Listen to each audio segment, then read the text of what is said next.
Namaste, sup gang, crumb gang, welcome back gang.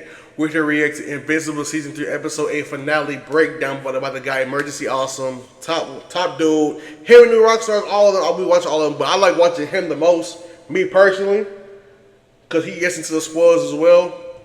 So does everybody else, but I was like him, you know what I'm saying? No, dick ride, I guess, whatever. I reacted to it when it came out, obviously. Episode 7 is hopefully up by the time this video is posted. Episode 8 will be up. It should be. No, I'm gonna say it because I'm gonna edit this shit all tonight. It's gonna be up tomorrow at March the 16th, 2025. That shit gonna be up tomorrow. So tune in. If I might post this today, I don't know. You know what I'm saying? Yeah. So we gonna tune in real quick because I should have been watching this, but I wanted to react to it because why not? Why not? You know what I'm saying? Am I glitching? Oh. This was new too. The I'm lonely part. I like that.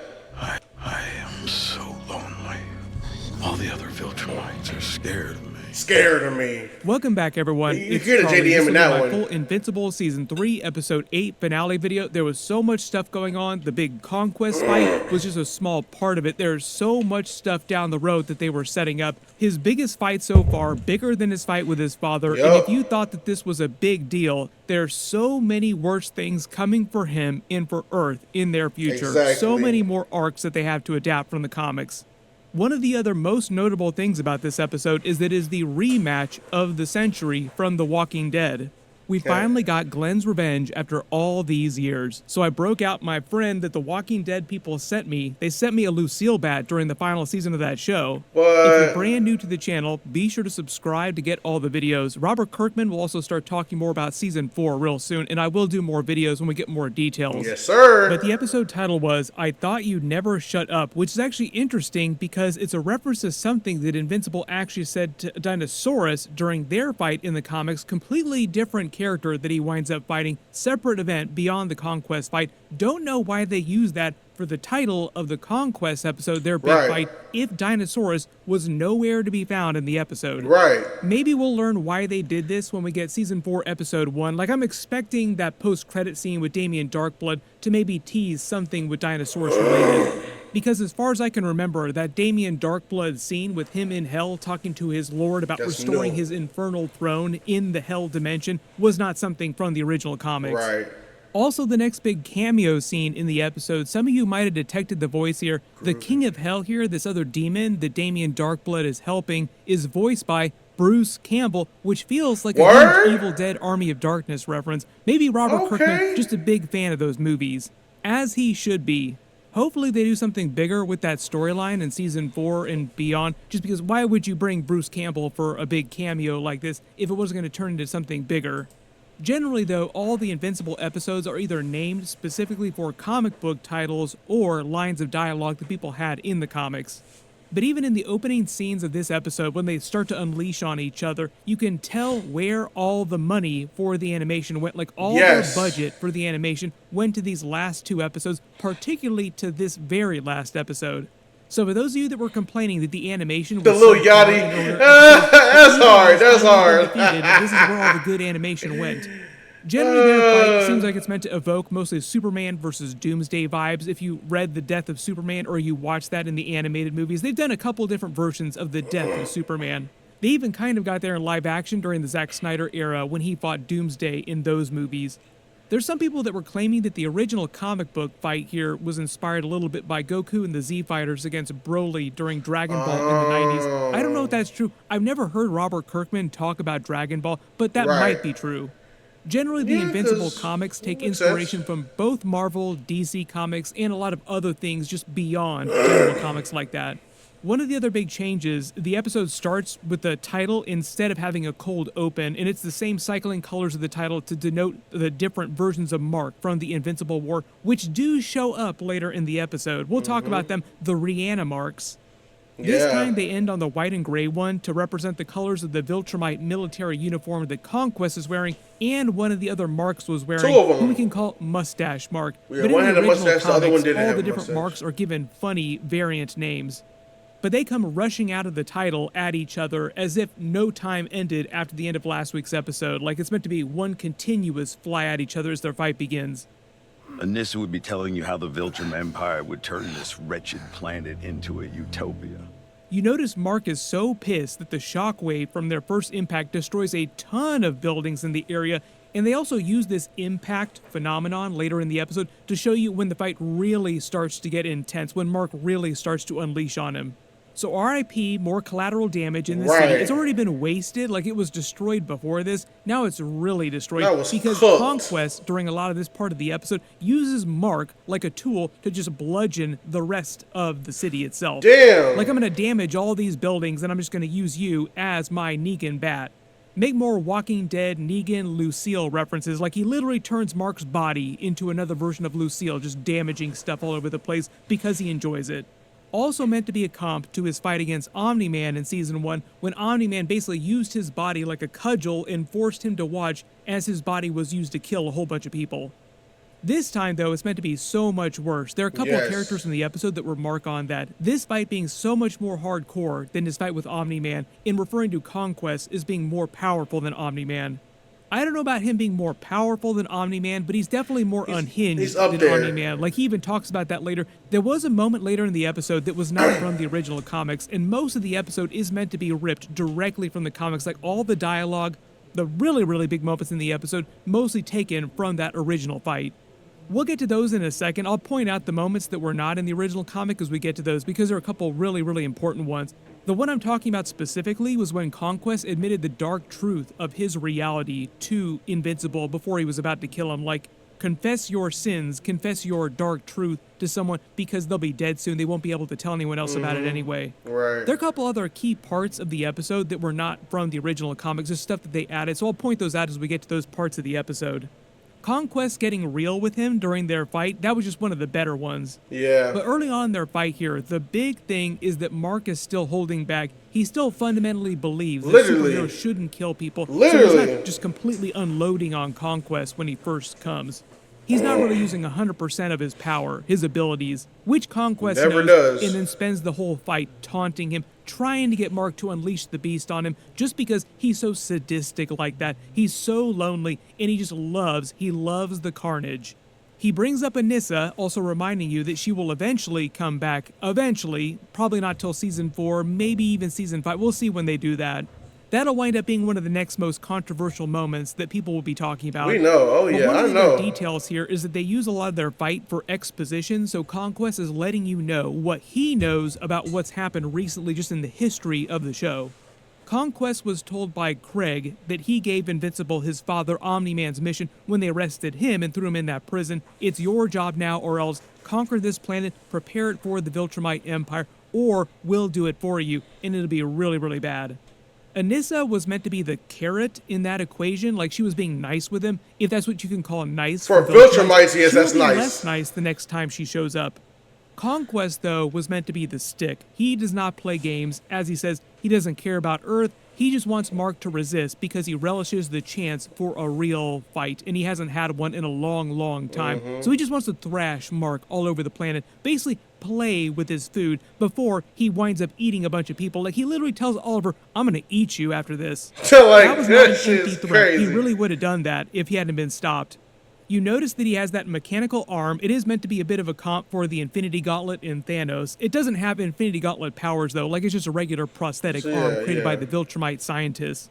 The reason why he has a prosthetic arm, though, if Viltrumites are meant to be so powerful, is because his arm was bitten off by another really powerful alien race of creatures while he'd been weakened by the Scourge virus temporarily. I am having the time of my life here. Normally, Viltrumite bodies have a really powerful healing factor. That's why Mark can keep getting pounded to mush so often and bounce back so quickly. Later in the episode, that's also why Cecil says he's waiting for Conquest to become conscious again, because Conquest's healing factor has started to kick in that post-credit scene. But a long time ago, there was a brief period where he'd been weakened by the Scourge virus. I think that's Cecil's greatest mistake in the whole show, I believe. I think that's what it is. I think that's the most controversial Cecil moment, no cap. And it basically turned off his healing factor, and his strength level had been vastly diminished, just temporarily. But while that was happening, he was on another planet. A big alien bit part of his arm off. During this fight in present day against Mark, he's back at 100% of his normal power level. One of the other notable things about his character, too, is that he's sent from planet to planet to conquer them, and he's never failed to assimilate a world that he's been sent to. Also because the other Viltrumites, he says, are terrified of him, so they keep him away by just sending him to other planets rather than letting him come home to their home planet. For those of you thinking more about the whole Walking Dead of this, with the Glenn versus Negan rematch going on in the background, Robert Kirkman said that was the whole reason why he cast Jeffrey Dean Morgan to play Conquest, because it was too good of an opportunity for that rematch. Facts. There were a couple light references They to should have made that him Walking third, Dead though. history in the episode, but they were a little subtle about it. When Oliver sees the fight on TV, tries to rush off to help, that's also right out of the comics. Debbie was a little more hesitant in that version, but it's the same basic outcome. She ultimately lets him go help. But one of his grand weaknesses is that he still has the mind of a child, and his power level is way, way less than Mark's, and Mark's power is way, way less than Conquest. So really, there's nothing that Oliver can do other than distract Conquest. Like, that's the only value he has That in was this actual tough. fight That here. was a tough hit. When Mark tries That to was stop tough. Conquest mid-fight and talk no jutsu him, that's also right out of the comics. Conquest gets super pissed off that he's trying to actually talk it out with him like bros. Like, how dare you try to talk me out of this? And even though most of the dialogue that they have in the episode is taken directly from the comic book dialogue, like you can picture Jeffrey Dean Morgan there just reading out of the original comic book at the booth there. A lot of his performance is giving Negan vibes. If you never watched those original Walking Dead episodes, I haven't. Negan was a little bit like this, like a little sly, very sadistic sounding, but he would get very soft with people when he spoke with them like this in this very terrifying way before he just Oh, absolutely unleashed shit. on them.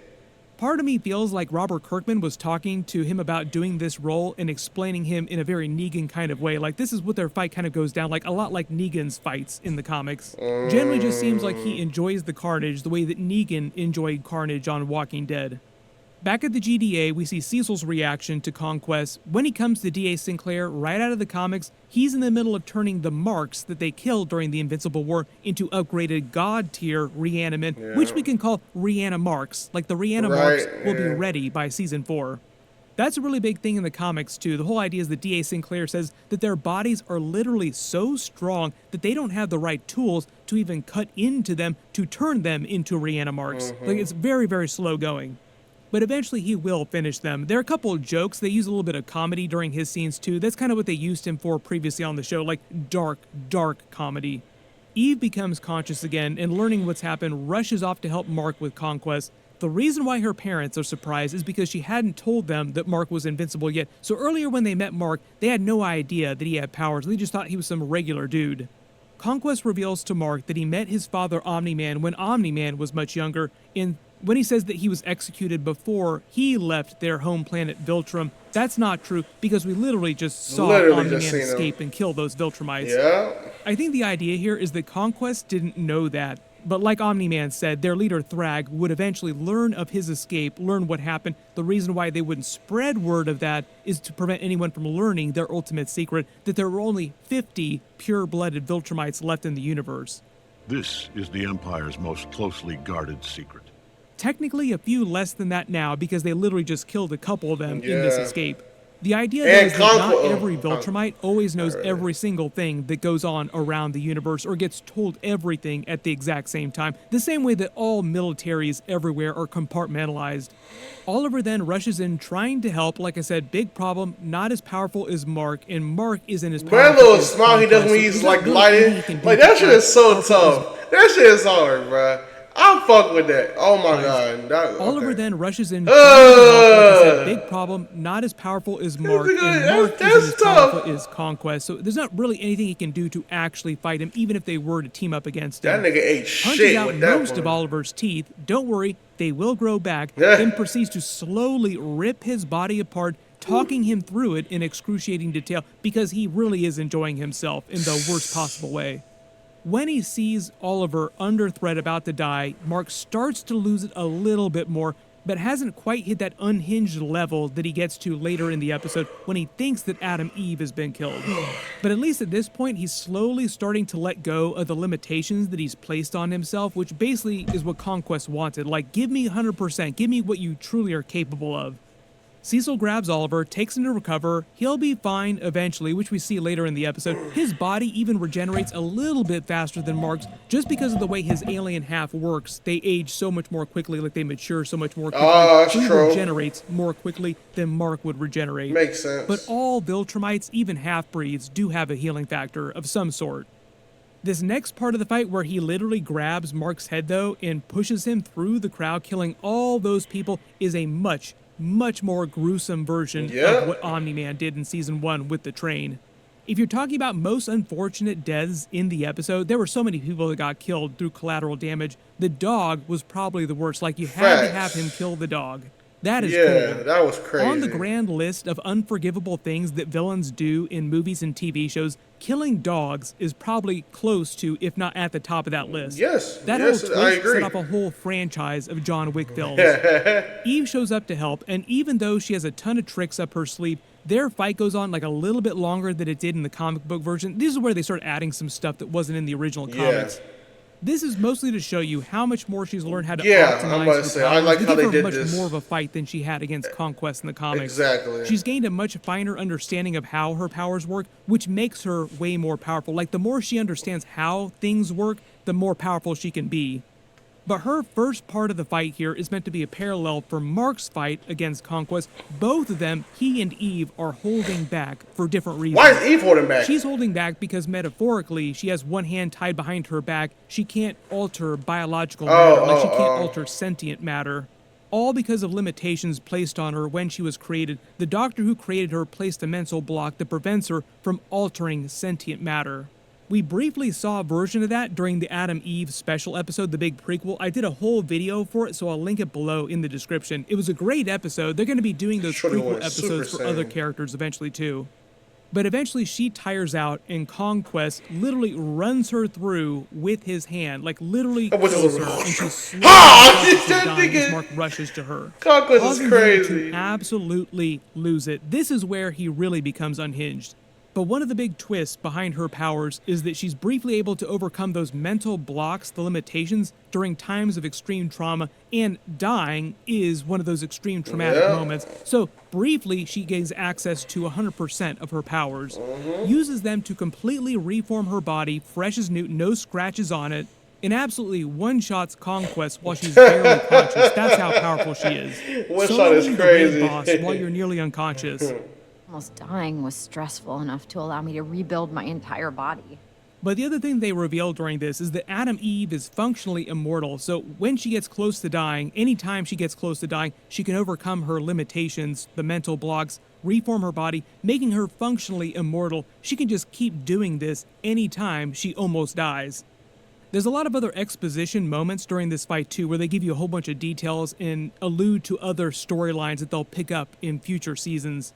When Conquest says he was ordered by Thrag to take control of Earth by any means necessary, there's a reason why Earth is so important to the Viltrumites beyond any other planet in the universe. Like, they literally have the entire universe they could conquer. Why is Earth so important? Well, there's a big reason for that.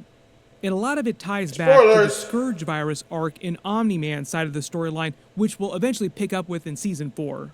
Once I start doing more actual Season 4 videos, I'll talk a little bit more about that arc.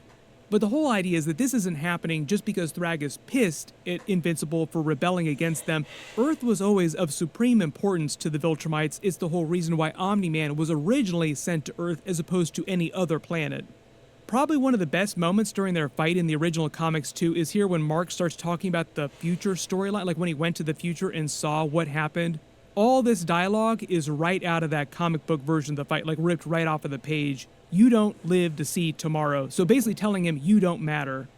The rest of the fight also goes down the same way it did in the comics too, with them destroying his hand and Conquest's metal hand with the impact of their punch. It's so hard. And then Conquest breaking both of his hands, so he has to finish the fight using his head, like just pounding him with his head. Now, it's not quite as gruesome as it was in the comics. Like, he's just biting, ripping parts of him off with his teeth, but you can kind of see what's going on here. They give you vibes of that during this. Basically, Mark completely losing it because he still thinks that Adam Eve is dead.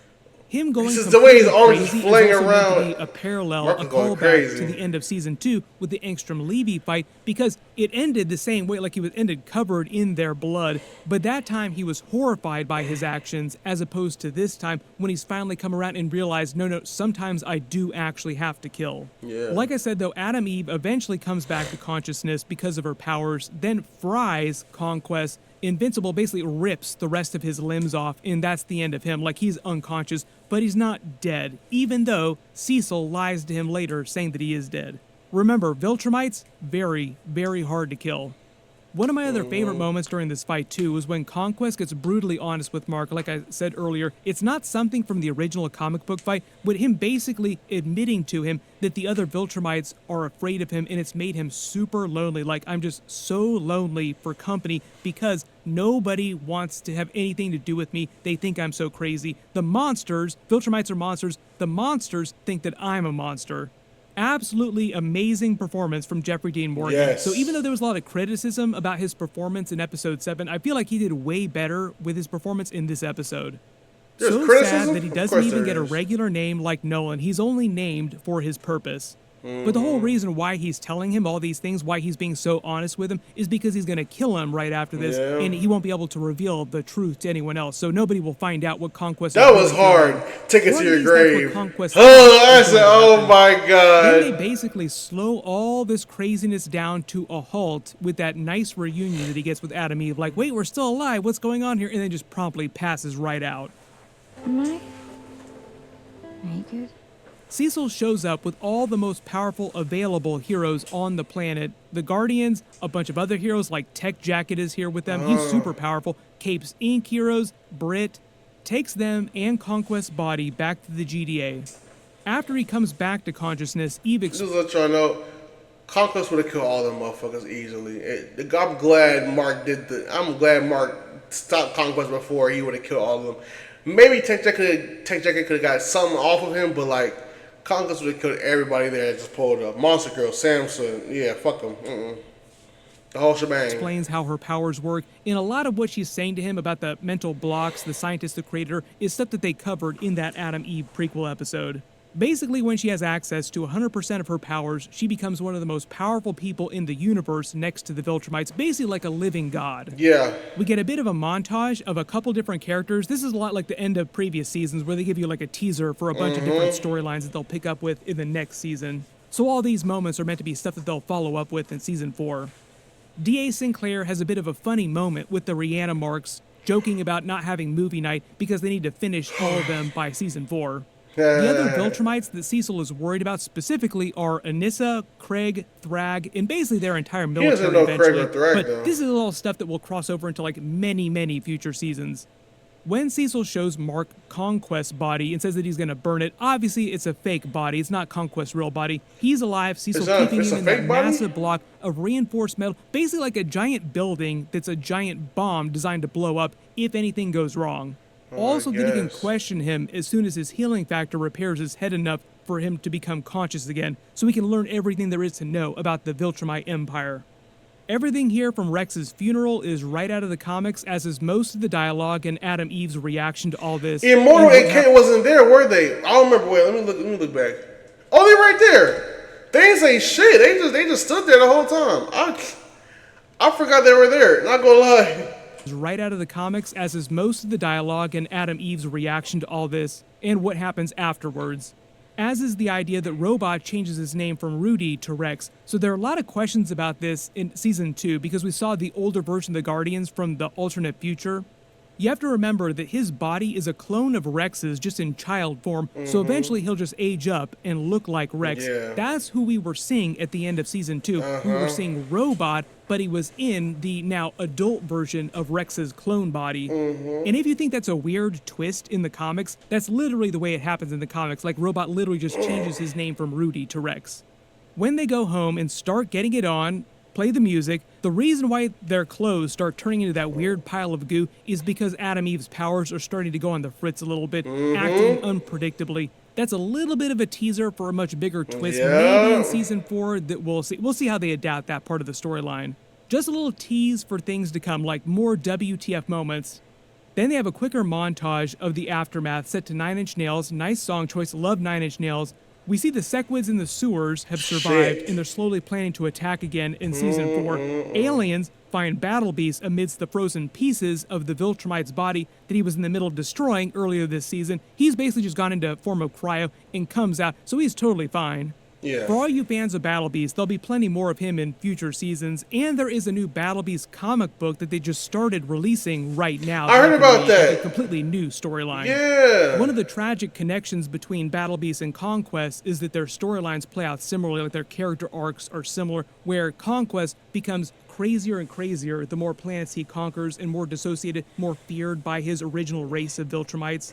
The same thing basically happened to Battle Beast, where his people loved him, he became so powerful, but eventually became obsessed with becoming stronger and fighting stronger and stronger opponents, and that's all he thinks about now, is just finding the next strongest opponent to fight.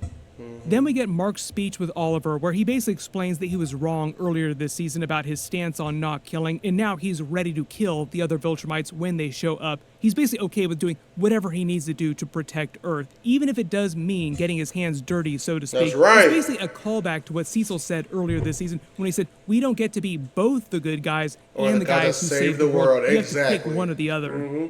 So Mark is saying he's okay not being a good guy if it does mean saving the world. Then they end on that post-credit that. scene of Damien Darkblood coming back after Cecil banished him back to hell. Have means to restore you to Infernal Throne. This was not in the original comics, so a lot of people are like, what is going on here? Which character is he referencing? What is this meant to set up? This actually might be connected to Dinosaurus in the comics because the title of episode 8 was from that Dinosaurus event in the comics, and that happened long after his fight with Conquest happened. Like, this is much, much later, so the whole Dinosaurus event might wind up happening at the beginning of Season 4. But the person he's talking about summoning to hell to put his master here back on his infernal throne in hell, basically win back the throne of hell, Game of Thrones style, Game of Thrones, but put it in hell, might wind up being Dinosaurus because he said blackened heart, so that doesn't sound like Mark does not have a blackened heart. Dinosaurus is a regular human scientist that just has a dinosaur form that is eventually driven crazy. But everyone post your theories about that in the Mad comments genius. below. Like, who is Damien Darkblood talking about in that post-credit scene? Who has the blackened heart? Also a reminder that Clancy Brown is voicing his character. He also voiced Cahor, that they keep bringing And back each Craig, season for yeah. those gags we saw earlier this season too. Overall, Well, I it thought was he a great voiced finale. General- Love the General way Craig, they did too. the General Conquest Craig. fight adapted from the comics. Very accurate to the comics. Some of the stuff that they added too was actually really good too. Yes. Like especially Conquest admitting his dark truth to Mark. Uh-huh. Usually Robert Kirkman is Love pretty that. good about teasing what's happening in the following season, but I feel like there's enough stuff that goes on in the finale here, teasing future story arcs, to actually know what's going on. And all the comics are out there, so you can read ahead if you want, and they're being relatively accurate to the progression of the comics. Now we all got to start fan casting Thrag, so let me know in the comments who you want to play that character. I've seen a couple real big actors mentioned on my past couple of videos. Who? Whatever they damn wind it. up talking about releasing, of course I will do videos about it. So Season 4 videos sometime soon. We're supposed to get Season 4 next year. They did say that they would be releasing seasons once per year, but not exactly when during the year. So Probably it might be like the February's. end of the summer or like the end of the year next year before we get Season 4. I hope not. That is Oh, like the monkey's I don't paw care. situation here, where like we're gonna give you seasons every single year. You don't have to wait multiple years, but it means we're gonna have to pull way back on the animation quality. But now that we're heading into Season 4, one of the big things that we'll be talking about will probably be them eventually teasing the Thrag character, basically the most powerful Viltrumite who exists in the universe right now in present day. Seriously, there are so many big arcs that are coming up. But if there are any other Easter eggs or references in the episode that you spotted that I didn't talk about in the video, just write them below in the comments. Really big reminder, we're also in the middle of Daredevil Born Again episodes. My episode 4 trailer video will post next. Be sure to enable alerts for my channel so you don't miss that. Click here for that video. I'll update the link as soon as I post that. Oh, and click episode here for 4 all my trailer. Let me Invincible react to that episodes. shit, too. Thank you so much for watching, and I'll Shout out to Emergency Awesome, man. Yeah, bro, I'm glad I watched that finale, the finale breakdown just now. I mean, most of the shit I already knew, but I don't remember the whole order. I don't remember the whole order of the shit, to be honest. I know we're gonna get Thrag next season, but I don't remember when or what introduces Thrag. And same thing with where do we pick up Nolan and Alan. I guess they're going to the Coalition of Worlds. Hey, if you're still here, it's obviously spoilers. I don't. Bye. I'm just playing. Y'all have a good one. And we saw with the Sequids, and I can't wait for that fight. You know what Mark said. He would not hesitate to kill a motherfucker. Oh, that's gonna be something. I remember that one. I'm actually finna go back into the comics for real. Like after since I watched the finale, I can read it again, finish that motherfucker again, and see. I might forget some of it again by the time next season drops. But that's good because I'm gonna forget some shit, so I can be surprised again. So I like that. And Dinosaurus. Even when in the post credit scene when we saw the red hand do the fucking, I was like, Dinosaurus! Oh my god! That's fucking dark blood, bitch ass. I wonder who he's talking about. I assume it was Conquest, Black and Heart. Who else on Earth is like that sadistic and crazy? You know what I'm saying? I assume it was Conquest because Conquest is still alive. You know what I'm saying? So I don't know. But y'all have a good one. Be safe, take care, stay blessed. Other views on the channel. Gaming channel is Chrome, no TV. Tune in. Peace.